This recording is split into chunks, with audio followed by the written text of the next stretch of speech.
Good morning, everyone. Whoop. Up. Are we here? All right. Hopefully we're here. Sorry. Wife called right as I went live. That always messes with things. Hope everyone's having a good day so far.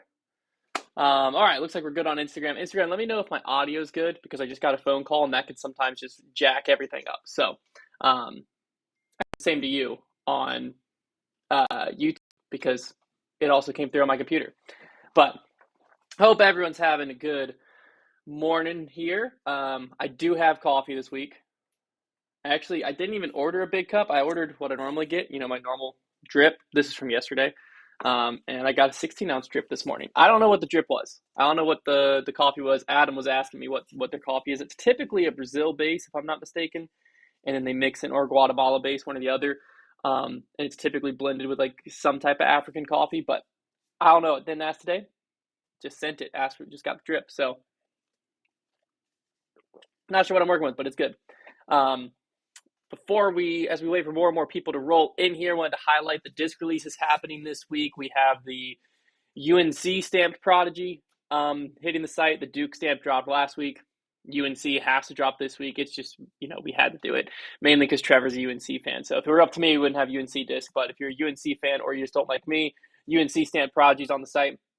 We also are going to have some Brody factory store discs, which is exciting. We have some misprints and some stock ones that we're getting in this week. Those should be on the site. And I actually wanted to highlight, if you're not a part of our text deal program, you can text the word JOIN to 833-255-8270. If you're watching on YouTube, it should actually be on the screen right here. You can text JOIN to 833-255-8270. And what that does is it puts you into our text deal program, which our text deals we send out every Wednesday. Patrons actually get it a day early, but every Wednesday, a deal goes out of some type. Either it's a discount on a disc, it's a special release, all kinds of stuff. It really depends week to week what it is. But this week, we're actually going to be using some of these Brody factory store discs. I can't remember if we're going to do a Brody misprint deal or if we're going to do, we have some like misprint meteors and some stock meteors, not stock, but like the stock Brody meteors. So we might bundle those where you can like have one to like collect and one to throw because one's a misprint, one's a collector one. So I don't know fully what it's going to be, but it's some type of deal surrounding the Brody factory store discs. So again, you can text JOIN to 833-255-8270. And what's really cool about this text deals, this is separate from our text marketing. These text deals, you literally reply to buy. So like you get a text on your phone, it says, Brody 2-pack of meteors for $35 or whatever. And then you just respond with how many you want. So if you just text back the number 3, then it just hits the card on the account and you're charged and shipped, and that's it. You don't have to put your info. When you set up your account, you don't have to put anything else in. So you literally just respond to buy. Super cool program we've had going for a few months. There's a few thousand of you, I think, maybe 1,000, 1,500, somewhere in that range, taking advantage of it already. So if you want to get in on that and not miss out on those deals, final time, text it JOIN to 833-255-8270. We also are going to have some of the rest of the Brody misprints hitting the site this weekend. So that's going to be exciting. We just shot a video. I don't have it with me, but with a new like disc golf game called Chip Locked. We've done an ad read on Grip Locked before for it, but it's basically just as you're playing your normal disc golf round, you can earn different chips for some good things, some bad things, and it affects how the round is scored. Really fun way. When we were playing the video, it was our first time playing it. We had like messed with the chips and we thought we understood it, but then what we didn't understand is like you're playing with the chips, right? And so you have them all, like I'll have like the scramble chip, the birdie chip, and the big putt chip, right? Well, those chips can be taken from you at any time. So if I like was on one of the holes, and I don't want to spoil the video, but on one of the holes in like the middle of the round, there was literally like between the good chips I lost and the bad chips I gained, I was like 6 over par on that hole. And like those are the stroke swings that could happen. So it's really electric because like even on hole 18, you can be down by 4 or 5 strokes, and all it takes is for the leader to like do 2 wrong things and you do a few right things, and then the whole thing swings and you win. So really, really fun game. We'll have a video come out with that. I don't know if it comes out this week or next week, but I think whenever that video comes out, we'll have the product hit the site as well. And then what a lot of people are going to be really excited about, Robbie C. Wizards and Connor Shaman's going to be restocking. this weekend. So big weekend, a lot of fun stuff going on over on the site. You're not going to miss out. Also a big weekend because we're headed to Colorado for a Bogey Bro battle. We're super excited. People have been asking us like how long we're going to be there, all the courses we're playing. I think most people are kind of surprised to understand our travel flow nowadays, but as parents, we don't want to be away from home very long. So we are leaving Friday morning, flying straight to Colorado. We're going to play our monthly match most likely Friday afternoon at one of the courses. We're going to get up Saturday morning, do our bogey row battle at Jolly's Ranch, not Jolly's Ranch. That was a course in Utah, at Beaver Ranch in Colorado. We're going to do a bogey row battle at Beaver Ranch against some people that are going to most likely absolutely destroy us. They're very, very good. We have Joe Revere and Lucas Carmichael, I think is the kid's name. But they're both just disgusting disc golfers. So they're going to absolutely wreck our lives. So we're going to play that Saturday morning. If you live in the Colorado area, the Denver area, come out and watch. It's going to be a blast. And then we fly home at like that right after the round. We're going to leave after the round, probably go into Denver, get some lunch, and then go to the airport and fly home. So we're not going to like sightsee. We also, obviously you're going straight to, because the Beaver Ranch course is 8,500 some feet, somewhere in that range. So Lynchburg is at like 600 feet of elevation. So we're going just up 8,000 feet of elevation and playing disc golf. So probably going to get altitude sickness. But that'll make the video better, just have like Silas puking in the corner. So I'm actually going to the doctor tomorrow to get some type of prescription or something as a like just in case, because I'm like, hey, we're not going to have time to acclimate ourselves to elevation. We're just going straight to a mountain, playing around a disc golf and flying straight home. So probably going to be a good idea to have something in my back pocket because I don't want to be sick. So we'll see how that goes. And then it hit me this morning that we are like a month out or a little less than a month out from Worlds. So twofold. One, if you live in the Lynchburg area, the World Championship needs volunteers still. I don't know exactly how many volunteers they still need, and I don't know all the benefits, but you can find information online pretty easily. Especially if you live in Lynchburg, you can go into like the Lynchburg local club pages, but they still need volunteers. So if you want to help and you're super stoked about Worlds coming here, by all means, please help out. They need a lot of volunteers there. So, but I wanted to go over kind of what is Foundation going to be doing with Worlds. So first off, we're going to be vending on course. We're not going to be able to vend discs on course. So we're going to vend all apparel, accessories, stuff like that. And if you stop by the booth, you can also get a discount card to go to the retail store. And in store, we're going to have a different disc release happening each day. Our store is like, from one of the courses, it's 2 minutes or 3 minutes from the Ivy Hill course, and it's probably 10 minutes from New London. So you're always close to the Foundation store. So we're gonna have disc releases in store every morning, Wednesday through Saturday. So you'll be able to get apparel, hats, all of that stuff, umbrellas, all that fun stuff on the course, and then you can come to the store to shop the disc releases. We're also going to be vending discs and apparel at the Fly Mart, and we'll have a separate drop happening at the Fly Mart. So we'll have 5 drops throughout the week, Wednesday, Thursday, Friday, and then 2 on Saturday. And there's also going to be something special for anyone who buys all 5, collects all 5 drops.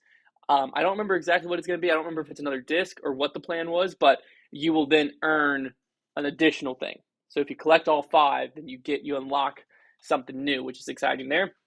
And we also, this isn't the exact hat, this is a sample of the hat, but the first 250 people that show up to the Fly Mart that stop by the Foundation booth, the first 250 are going to get a free hat, a free trucker hat.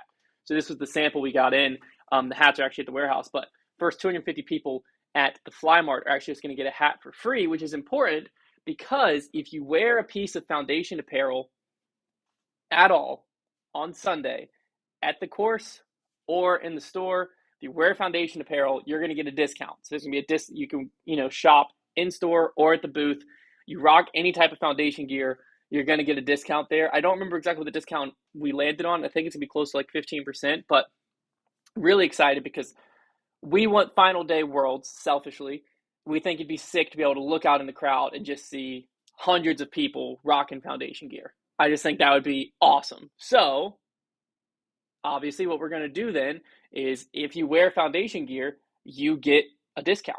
So it's that simple. So if you're going to be in for Worlds, be paying close attention. Probably in the next week or two, we're going to have our official World schedule released, because pretty much every single night there's something going on. The one thing already registered for is we're partnering with the Isaiah 117 house to have a charity disc golf event on Friday night at Timbrook Park. So you can go over there, play some glow golf. There's going to be food trucks. We'll be over there.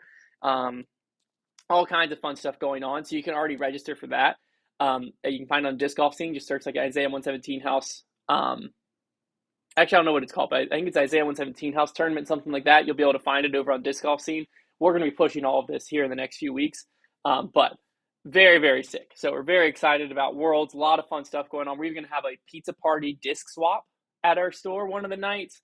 We have some special stuff planned for the Heiser Club members, like a game night, Heiser Club game night. We have a special like Heiser Club round, some random draw dubs stuff for Heiser Club members going on. So if you're a Heiser Club member, you're going to get a lot of fun bonus stuff. But a lot of cool stuff going on. We're super excited. Again, we have something going on pretty much every night, for whether it's for Heiser Club members or for the general public. The big general public ones are Brody and Bogey Bros signing, where you get your free hat at the Fly Mart. The Isaiah 117 House charity tournament on that Friday. And then the pizza party disc swap, where everyone will bring a used disc, some type of disc, and it's just a disc swap. We all eat pizza and hang out. I mean, that sounds like a great night. So there's not a, Corey's asking, there's not a cutoff date to become a Heiser Club member. You can just, get there if you're like, oh, those events look sick, I want to do it. Just join the Heiser Club then. Also wanted to remind you, if you're watching on YouTube, if you're on Instagram, you can head to your foundation's Instagram to find this link. On YouTube, it should be in the description down below. But we are filming our reality show, a miniseries, reality series, probably what we call it. It'll be for our YouTube channel, but we're doing a disc golf reality series that we are super excited about. We're keeping what exactly it is on the hush-hush side, not revealing too much information. But we're looking for people to take part in it. Essentially, what it's going to end up being is you're going to be 8 competitors. I can tell you that much. You're going to compete across 5 days. There's going to be 1 round per day. We're going to have 5 episodes that come out of this, and whoever's still standing at the end will either winner takes all. So either the one person takes all the cash pot, or if there's multiple people still standing, they'll split the cash pot. And again, I can't really reveal much more than that, but if that sounds interesting to you, you can find the dates and all that. It's in September. You will have to be able to be in Lynchburg for up to 5 days, because you could get sent home the first day. You could make it all the way through. But you have to be able to be in Lynchburg for up to 5 days is really the only caveat. So you can go over to, again, the link in the description, or if you're on Instagram, you can head over to Foundation's Instagram and find the applicants for that. We're already a little over 30 applicants in, which is awesome. And so we're going to be narrowing that down over the next few weeks. So get your application in soon, because we're super excited about it. I really think this is gonna be a hit, and it's gonna be something that we're gonna be able to do every year. And the first one's gonna be the hardest one to pull off, because once we have the first one, then we have something that's sellable to advertisers and stuff like that. Right now, we're pitching our brand partners on an idea that we've never pulled off, and so it's a lot harder to sell that than to be like, hey, here's how many views it got. Here's what we're planning to do different this year. Here's the different integrations we can have. So, regardless, we're excited. We're very excited about it, and I think it'll be able to become an annual thing, to where every year we have the reality series. If you're not able to participate in it, you're just going to watch it, then it should release in the very beginning of the off season. So the plan is, I think, basically the week after the Tour Championship, the first episode will drop on that Tuesday, and then the next 5 Tuesdays is when the episodes will drop.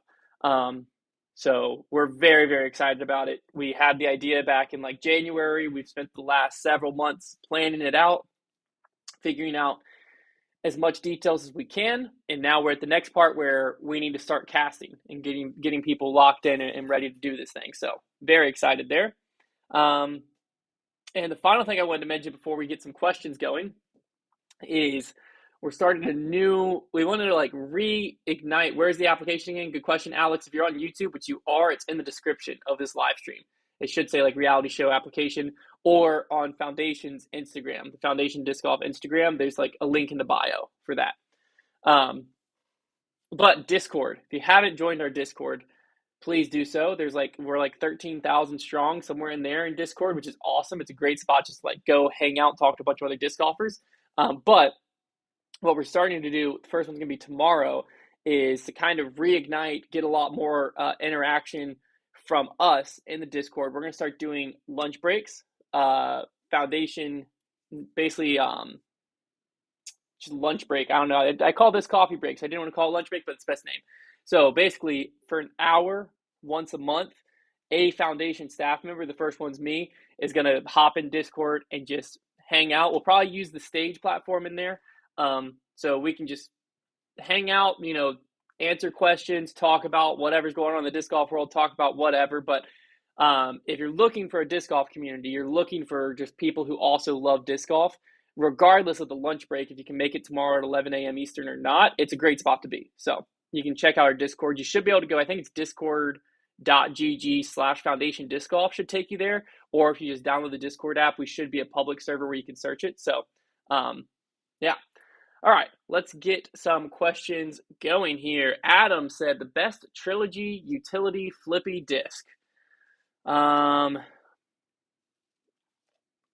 a good question. I think I'm gonna go with the diamond. I think I'm gonna go with the diamond. Ooh, Todd said call it the lunch hour. I like that more. I think I like lunch hour.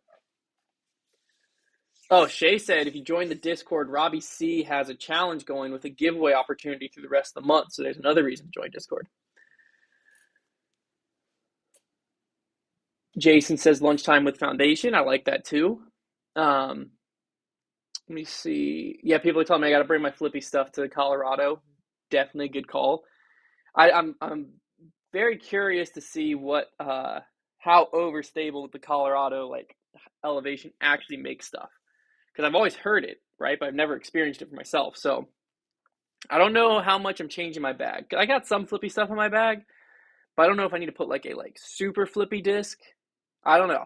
I'm very curious. Well, here's the good news. Even if we play our absolute best, we're not winning the bogey row battle because those guys are playing are just insane. Doesn't mean we're not going to try, though. Yeah, Adam said, I heard y'all complain about the OB on grip lock. Can you talk about the changes they made to New London? Yeah, let me actually see if I can pull up the world's caddy book here. PGA World Championships. Because let me just pull up the caddy book so I can like really go over it. New London caddy guide. So y'all have seen us play New London a bunch, right? One of the key things to New London is how tight the OB is, right? Hole one, par three, 395 feet. Typically, if you go in the woods on the right, you're out of bounds. Making it, because the hole goes straight and finishes a little bit to the right. It's basically a dead straight hole, but the way the tree comes out, it kind of makes you want to have something finish to the right. But normally there's OB like 20 feet to the right of the basket. So that makes it where you're normally playing a backhand that finishes to the left, and then you have a scary putt looking at OB, right? Nowadays, for Worlds, they took the OB out, which just makes hole one like you can just throw a forehand or throw something that's going to finish a lot straighter, or if it flips a little bit, it's fine. Like there's no reason a pro is going to take anything other than a three now, and most of them are going to two it. So bad change. Hole two, same thing. The whole right side was OB. It's a 977-foot par four. It was super tough, again, because typically you throw a pushing hyzer drive, and then you have a full flex shot into the green. And so what was scary about this was like if you overturn your flex shot, you're out of bounds. Like you can't do it. So it made it very hard to birdie because you had to play a risk reward. And I loved that. It made you really think about your disc selection, where you wanted to bail out, stuff like that. They removed all the OB on the right side. So now, like, it doesn't become an easy hole because it's still 977 feet, but like there's no risk to going for it now, because also the right side woods are not as tough as the left side woods. So you actually want to go right now for hole two. Bad change. Hole three, similar thing. 385-foot par three, moves left to right. You got to throw this like flat turning shot. The only thing that was scary about that hole was when you threw the turning shot, you were going straight at OB. So you had to have something like push straight or slowly turn. You couldn't overturn it. You definitely did not want to throw a forehand. Now there's no OB on the right. Throw whatever the frick you want. So really, 1 and 3 became almost must birdies for the pros now because there's no OB, and like you're not going to bogey it. Like as long as you hit the initial gap, you're not going to bogey it because you can scramble easily from there. So after that, I think pretty much everything else stayed the same because hole 4 there never was OB. That was already a like fine hole. Hole 5 the OB looks the same. 6 is the same. Yeah, I think everything else pretty much stayed the same. It's just that opening stretch. I just don't know what they were thinking. The only redeeming grace or the redeeming thing here was hole 18. They added OB on the left side, which will definitely make that hole tougher. It was necessary because the initial left of hole 18 is hole 17's green, and then as you get closer to the basket, it's hole 1's fairway. So like you had to have OB on the left there. I don't know why there wasn't OB left always. So that's a good change. But taking OB away from 1, 2, and 3, it didn't ruin the course. Like the course is still going to play just fine. Like it's only the first 3 holes we're talking about here, so it's not like anything too criminal. It's just upsetting as someone who is a local and plays this course all the time. And like I want to see the pros take on it's just weird because they didn't like ruin the course to make it tougher. They made the course easier for the best players of the world coming in. Like that doesn't make sense. But the good news is none of them can like I can't compare my scores to any of them because like I'm playing a tougher layout.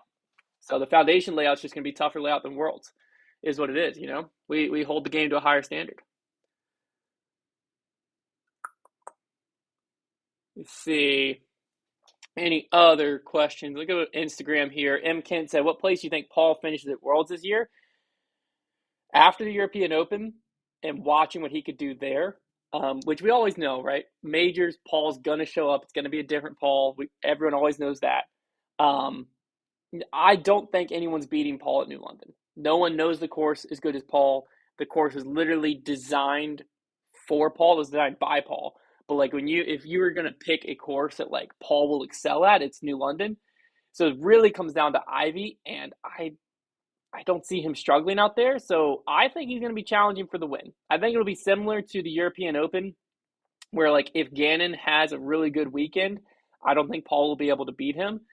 But it's really like Gannon, Calvin if he's on, Ricky if he's on, and Paul. I think those are the 4. Like if any of those guys are really on, AB as well, and he's probably in that list. If any of those 5 are really on, they're gonna win. So Paul's just as much in the mix as those guys in my head. I think that he definitely has a really good shot at taking down this Worlds. Little said, "Are me and Paul still friends?" Yeah, we don't talk that much anymore because he moved to Florida for the off season. Apparently, he didn't want to practice in the winter in the off season in Lynchburg. Makes perfect sense because when you go on tour, you're not playing in cold. So I don't see him nearly as much as I used to because in the off season, like if you're live in Lynchburg, there's only so much to do. So we would hang out. But now that he lives in Florida, I'll see him here and there when like they come up to see Hannah's family, and stuff like that. But yeah, we're still friends. Michael said the overstable thing in Colorado is a little overblown. Yeah, okay. I'm very curious. Adam does have a good idea. We should maybe we'll take like a few discs and just throw them in a field here and film it, and then throw them in a field when we get to Colorado, and try to just mimic the same line and just see. That is very, very interesting. Have I ever thrown the end of a super stingray? One of my favorite molds, and would love to see it on the channel. I feel like I threw it a long time ago, but I don't. I don't really remember it. Kyle said, "What's the best replacement for a runway that is in gyroplastic?" The Pyro, I think, is going to be your best bet. It's probably going to be a little bit more overstable than the runway, but I think that's probably the best bet. Um, 'Cause beyond that, they don't make too many of those overstable mids. I feel like runway Pyro is pretty good. Any discs in stock similar to Fission time lapse? The Fission time lapse is an interesting one. I would say probably the closest thing in stock would be a Zeus, most likely. I think that'd probably be the closest thing. We are undefeated in bogey battles. Yeah, that's true. Why would I? I shouldn't be worried about Colorado. We're gonna be just fine.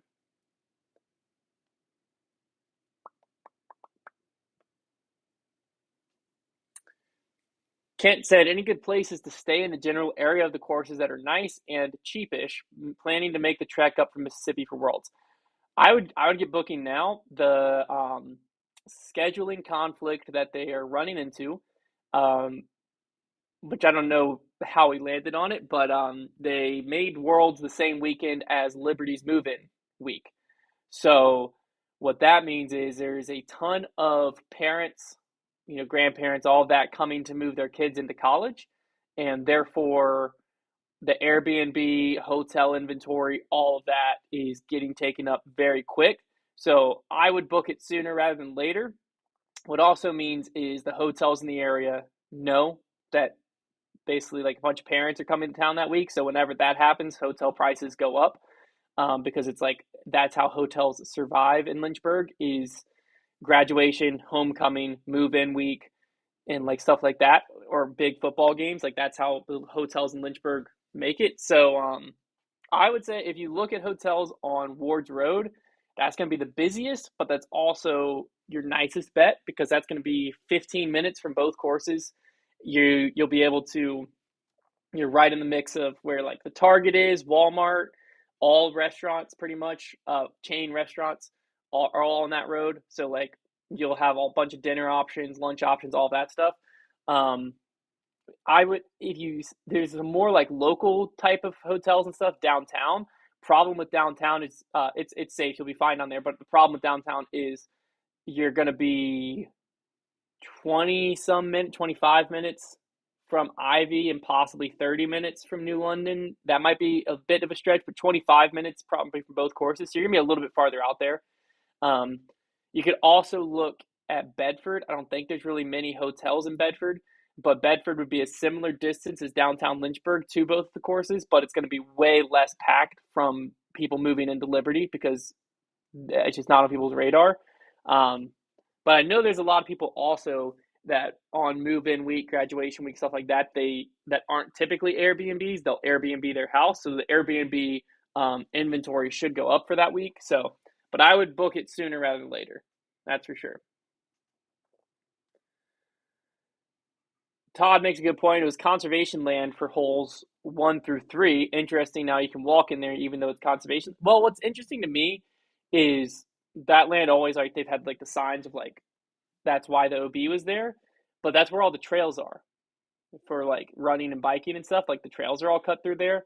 So I don't know. It is an interesting thing that like you're gonna have hundreds of people playing practice rounds and stuff going through there. So like I guess it maybe actually wasn't conservation land or something this whole I don't know. I don't know. It's very interesting. Or maybe they just messed up the caddy book.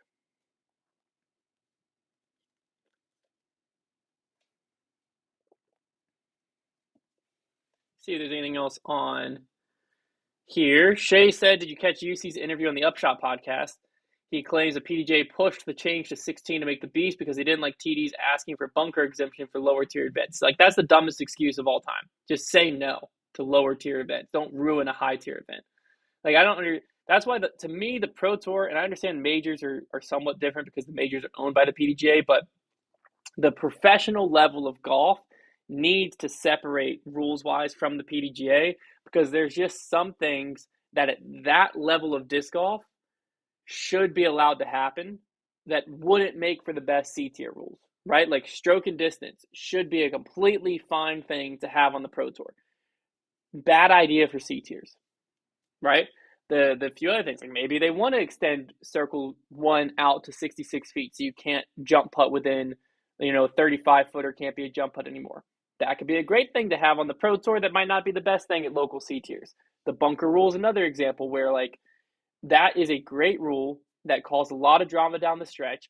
It could have ended up changing things this weekend, right? Because you had Gannon and Ricky neck and neck going into 16. They both ended up birdieing it, but you don't know what would have happened if the pressure of like, if I don't make this island, I have to rethrow, like what that would have done. And so like ruining that hole and ruining the final stretch of a major for the sake of not having to respond to emails and tell people no is ridiculous to me. Like that makes no sense. Like just say that is approved. That's exclusively approved for majors. If you want that rule, run a major. Sorry. And if people get upset about that, they don't have to run a sanctioned event. They're welcome to run an unsanctioned event and have the bunker rule and whatever. Like, I hate that. I hate that. Michael Simon said, I'm calling Simon for World. Seem to recall him beating Paul his first time in New London. Yeah, he played New London very well. Simon, it's all going to depend on the putt, which is what Simon's game, because like he's going to throw the disc just as well, if not better than everyone else, right? Like that's just Simon's game. And he's going to play both of these very, very well because, the courses line up for a thrower's course. But if he can't putt well, then it doesn't matter. So it's really just going to come down to putting. But thoughts on the Kristen win? I think it was the most predictably unpredictable win of all time because like we all knew Kristen was going to win until we didn't. In round 3, we're like, oh, Kristen's done. She's gone. And then she still won. So it's like the craziest up and down. I wish like it didn't happen at 2 a.m. so I could like watch it live because I would have loved to have like known what, because I just woke up and checked the score after round 3 and I was like, holy cow, Kristen's injured. And then I checked the score after round 4 when I woke up again the next day and I was like, Kristen just won, what just happened. Like, I wish I could have experienced both of those rounds live because, like, I think that would have been crazy to watch the collapse of Kristen and then the collapse of Evelina the next day. Like, that would have been sick. So,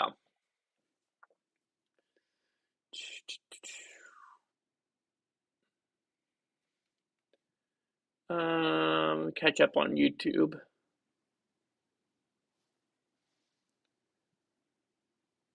Are we ever taking Foundation to Europe? Want to see the Bogey Rose play Crow Cult? We definitely want to.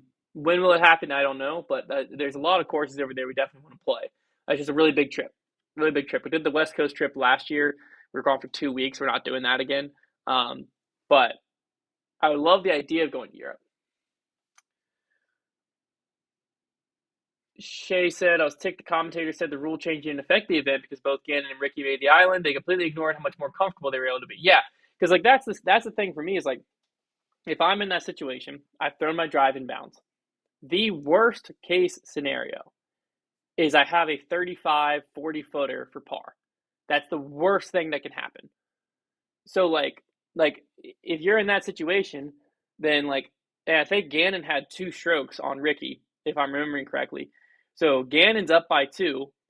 He knows even if Ricky sticks this island and I miss it, like realistically, the worst that can happen is we're tied up after this hole. Like I can't lose it here.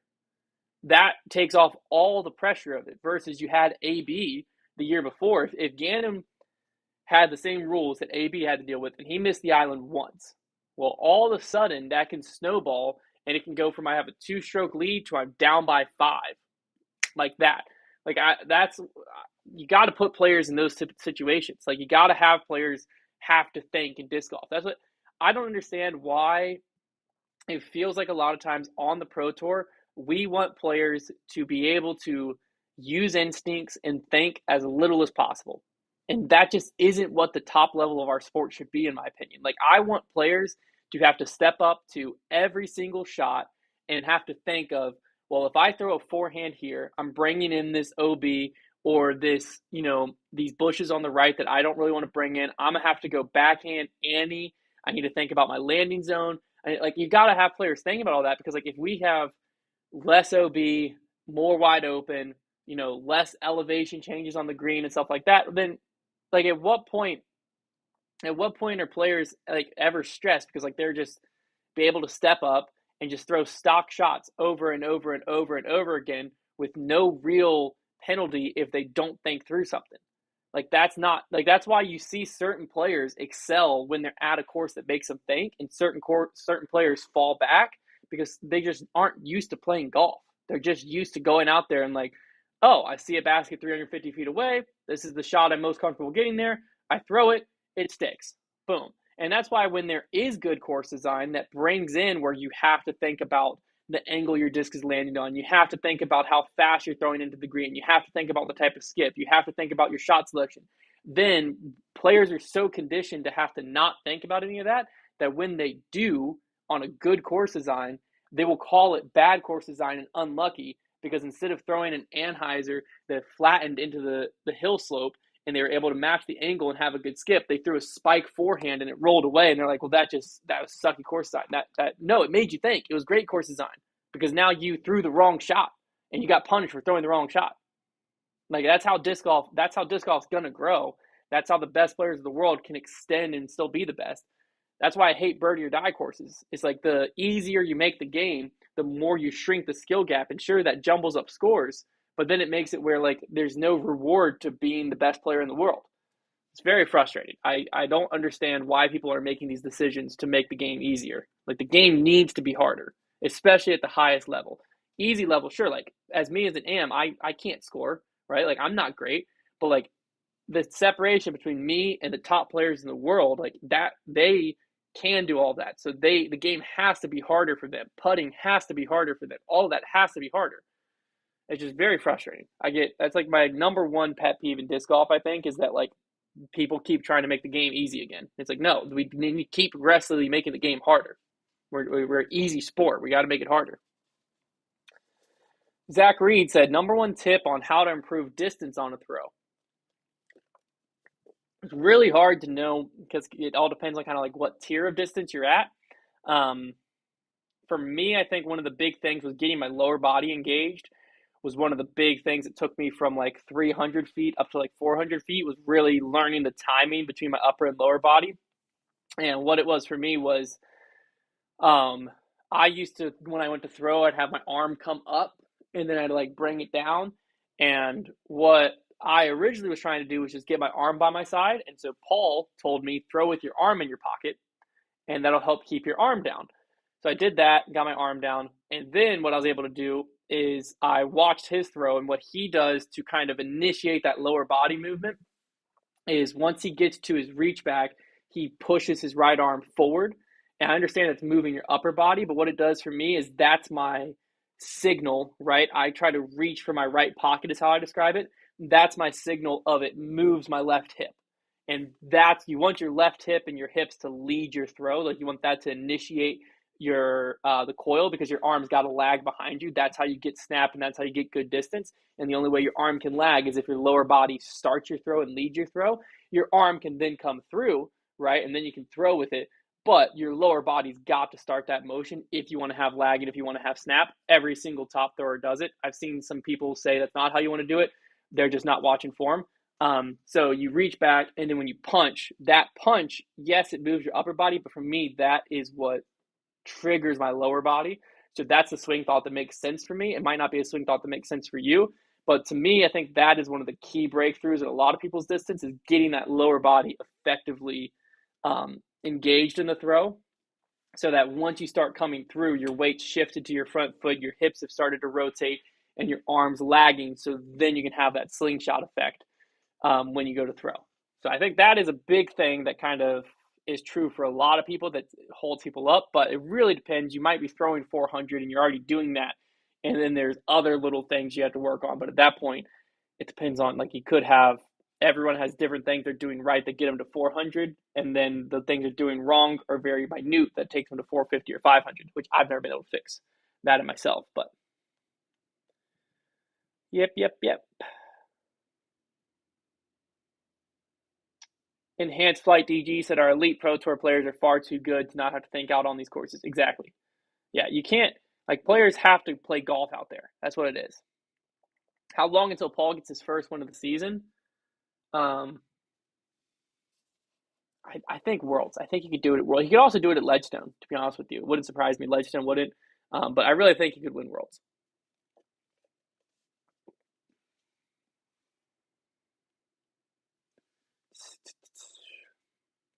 All right, we're going to take a few more questions and then we're going to wrap it up here. Adam said, is Trevor trying to fix his form? He seems to drag his back foot when he drives. Where we are at currently, Trevor and I both, is like we know a lot of stuff that we do wrong, but we're not playing tournaments. We're not out here trying to be the best disc golfers we can possibly be. We're just trying to have fun and compete with each other on YouTube. Like it's just kind of, that's all we do. So that's the extent of our disc golf game. And so like the only series we do that we're trying to really push ourselves and get better are our like break series. But the problem with form, especially when you've been playing as long as we have, is you have to get drastically worse in order to get better. And with the amount of content we push out, like if one of us were to go through a big form change, because we'll fix small stuff like my timing will get off, and I have to figure out how to fix that, and I can, but I fix that as soon as I fix my timing and get it back to where it was, then I'm back to just throwing better. If you're reworking form and breaking years of habit, then you're gonna get a lot worse before you get better, and then during that, it sucks because we film like 3 or 4 videos a week, which means like basically if it took me 3 weeks to break my form and fix it, that's like 12 or 14 videos, probably 12 videos roughly. So, and with 3 videos a week, that's a month worth of content where I just suck. And like, it's a balance of like, again, we're not trying to go out and, if we were trying to play tournaments and, we're throwing around ideas of like doing a series where we try really hard to get as good as possible and then go play a Q series event. I think that would be fun. But where I'm at right now and where Trevor's at right now is like, we're not competing for anything. We're just playing with each other and like having fun playing disc golf. So our form is at a level that we are capable of doing that. And that's what it is. So we don't really try to fix our form anymore, even though we know kind of what we're doing wrong. It's just not as simple as fixing it right then, because once you fix it, then your whole timing gets off and I had to refix your timing, and then it just snowballs and then you get worse to get better. So yeah. Todd said, how's marathon training going? It's going great. Actually, so there'll be a video that drops today, probably right after this on my YouTube channel. It'll be the behind the scenes of the Aceathon drop. And then next week, week 1 marathon training vlog will drop. And then I just started week 2 of marathon training. So last week I ran 25 miles. This week, the goal is to run 30 miles. Only problem is my 11-mile run falls into the Denver trip. So I've got to figure out how to get my like long run for the weekend, because I'll get back from Denver at like 2 a.m. Saturday or Sunday morning. So I'll probably just have to do it Sunday afternoon, just be dead during it, but we'll figure that out. But we're going to try to do 30 miles this week. I had 5 miles easy yesterday, 6-mile speed work this morning.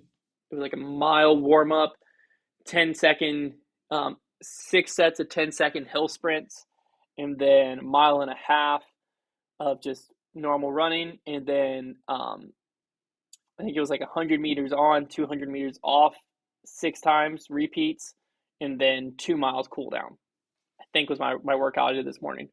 And then I have tomorrow off, then 8 miles on Thursday, 11 miles on Saturday or Sunday, and that'll be this week. But I'm feeling really good. I feel like I'm in the best shape I've ever been in, which is great to be in that spot this early in marathon training, because then by the time I get to the marathon, obviously that's 18 weeks from now. So to be in really good shape right now it feels really good. So, all right, we'll take one more question from each. So on Instagram, what's my favorite coffee? My favorite coffee is Ethiopian Natural. Typically, right now, I'd say my favorite, it's called Ethiopian Ardi. If you go to Kinship Roasters, which is my brother's coffee shop, I think they have it in stock online. That's my favorite right now. But really, any Ethiopian natural, washed, anaerobic, just a really like bright, fruity cup, that's what I absolutely love. So then LCS said, actually, no, we'll take 2 questions here because I think this is a good one too. LCS said, what's the key to a good forehand? I only throw 280 and want to get 350-ish. LCS, I wish I knew. I did, because I am in the same boat as you. I can only throw forehand like 280. I don't know.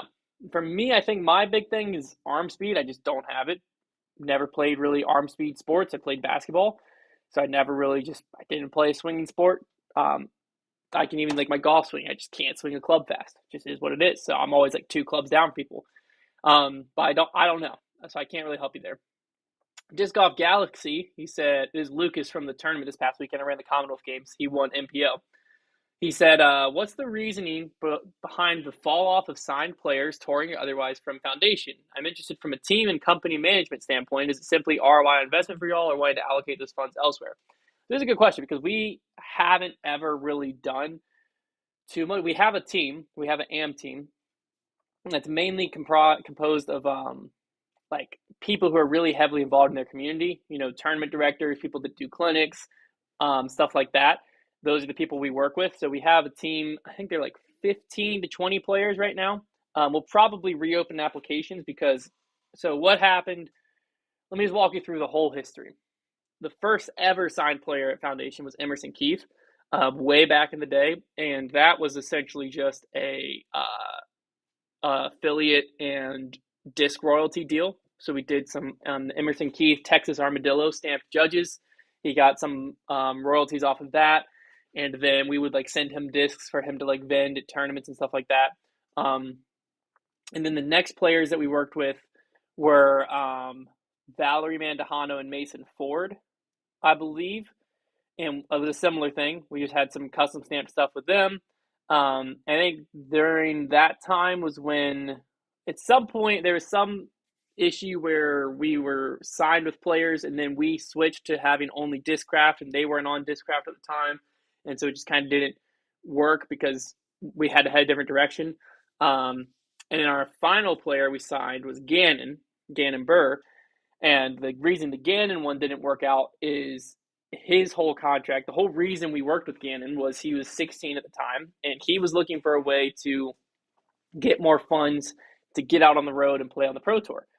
And he was interested in making content, but didn't really have a platform that monetized his content yet. And so what we talked to him is like, hey, we flew him out to Lynchburg. We did several videos with him, and then to kind of introduce him to our audience. And the plan was when you go to these events or when you're doing stuff at home, like I think you did it in the bag and stuff like that, like you film this content, send it to us, we'll edit it, post it on our platforms that are already monetized, and then we'll revenue split it. And so essentially he was like on our team, but the only way he was getting paid was through content creation. And the whole reason behind that was so that he could have more money to go on tour. You know how good Gannon Burr is at disc golf. Once he got to like one tour event, he didn't need us anymore because then he was able to just survive on tour. And so that's how the Gannon one ended, was basically like he didn't need to be a content creator and he didn't need help funding his tour because he realized at 16 he was good enough to compete with the best in the world. And so that's why the pro side, that's kind of what's happened. And I would say we've had conversations with professional touring players in recent years about like coming onto the team. And the big thing is just when 2021 hit, the value of a professional disc golfer skyrocketed. And as a retailer, just to be frank with you, they aren't worth it. They wasn't worth what they were demanding. Like the amount of guaranteed money, you were never going to get it back. Exposure wise, disc sale wise, there was like a very tight handful of players that you could get the money back from. And two of them at the time we had, which was Brody Smith and Paul Macbeth, and they were owners of the company. So it's like, we have them. They're two of the, especially in 2021, two of the players who are like moving the most plastic on the market. And so when we were looking at other players to bring on, negotiations just never quite worked out because it was just like a lot of times what they were asking for was more than we were willing to pay, but other companies were willing to pay it. And so it is what it is. That's how it went. There's a few players that we had like agreed to terms with and like gotten really close, but they just had a contract from another company that was just bigger. And again, it was just like, we can't do it. We aren't willing to pay whatever X, Y, or Z was. So that's why on the pro scene, we are where we are. And I'm not going to say we're never going to sponsor a player, but we'd be more likely to sponsor them in today's disc golf market than 2021. Because in 2021, people were just getting crazy contracts left and right, and we just weren't a part of it because it didn't make sense. And we always take conservative bets, and it turned out that bet was right. Now, on the AM side, the reason's completely different. So we started an AM team, and really the reason that we didn't reopen applications last year, we just kept our AM team the same. We offered everyone on the AM team the ability to stay, is I got busy and didn't have time to dedicate the energy to our AM team that I wanted to. And so they didn't have the support from us that I was proud of. Like I couldn't dedicate enough time and energy to have the AM team be what I wanted it to be. And so we opened it. It started off well. It just, as the foundation grew and more things got added to my plate, I just didn't have time to dedicate to it to the level I wanted to. And so that's why last year we didn't reopen applications. And then this year we have the same team as last year. Well, now Jason, who works for us, is exclusively customer experience and like team morale, both internal team and team foundation. And so he's in charge of like our team building events. Like tomorrow we have a staff escape room, which is super exciting. We're gonna all go do an escape room together and have 3 different teams. Team Hunter's gonna win. And he's also in charge of like team foundation relations. And so now we have a point person that can give them the attention and time they need and deserve. And so I'm really excited about that because that allows this off season we'll probably be able to open back up team applications. And we're very selective about who makes that team, because we're very selective as to who we tie our brand to, and we're very selective. We want people who are actually going to make a difference in their community, and we're just not trying to throw our logo on the back of 600 and some people. Like we had, I want to say we had like 1,000 or 500, I don't know, hundreds and hundreds of applicants a few years ago, and I think we selected 20 people. So we'll probably be a similar thing where we have a team of 20. Maybe we'll try to expand it to like 30 people. So we'll open applications, probably get 1,000 some in, sort through it, and pick out the top 10. And so that's kind of our mentality on team, because on the AM team, we're not looking for a direct ROI. We're looking for who can we partner with to grow the sport in those communities, whatever that looks like. So we send a bunch of discs for clinics. We do a bunch of CTPs. We partner with people for payout. We help people run tournaments, stuff like that. So that's what we look for in our team, because performance-based stuff just doesn't really mean that much to us. Our brand isn't built on, like Innova was always the choice of champions. Like foundation, we're trying to grow the sport and help people build their game. And so like Team Innova, or a lot of manufacturers team, they're like trying to sponsor people who are going to go out and win tournaments with their plastic. Well, we sell everyone's plastic. So we're not trying to sell you on, if you shop with foundation, you're going to be better than if you bought the same discs from another retailer. We're trying to tie ourselves to people who are growing the sport. So that's kind of the whole long story of why our team is the way it is and why it'll probably be this way for the foreseeable future. Is basically on the AM side, we just want to have enough time to dedicate to make it worth it. And on the pro side, we feel that we could spend marketing dollars more effectively elsewhere to reach the audience that we're trying to reach. If that makes sense. That's going to wrap it up for Coffee Break. Hopefully you've all enjoyed. Thank you all so much for tuning in, and talk to you again next week.